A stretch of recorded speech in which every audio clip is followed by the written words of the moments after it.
আমাদের দেশবাড়িতে টোটাল 30 জন মতো সদস্য থাকে। যে কোনো অনুষ্ঠানই আমরা দেশবাড়িতে গিয়ে একসাথেই সেলিব্রেট করি। আর আমার বরের জন্মদিন আবার জামাই ষষ্ঠীর পরের দিন। শুধু আমার বরের জন্মদিন না, আমার এক পিসির ছেলেরও জন্মদিন, তাই ভাবলাম এ সুযোগ মিস করা যাবে না। একসাথে এত মানুষের আশীর্বাদ কোথায় পাবো বলো। তাই বর কলেজ থেকে আসতেই সন্ধেবেলা আমরা ছোট্ট করে সবাই মিলে একটা আয়োজন করলাম। সবাই একে একে আশীর্বাদ করছে, আর ওর সাথে ওর ভাইও দাঁড়িয়েছে, ওকেও আশীর্বাদ করছে।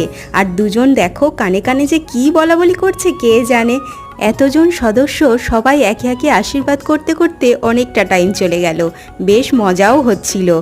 একই কাণ্ড দেখো, যার জন্মদিন সে আবার অন্যজনকে আশীর্বাদ করছে, পুচকে দুটোকে। আর ক্যামেরার এদিকে সবাই বসে হাসাহাসি করছে। সবাইকে আর দেখাতে পারেনি কেন জানি না, ফুটেজটা তুলতেই ভুলে গেছি। এইভাবেই দারুণ মজা করে বার্থডে সেলিব্রেশনটা কমপ্লিট হলো। আজ আসি, টাটা, সবাই খুব ভালো থেকো।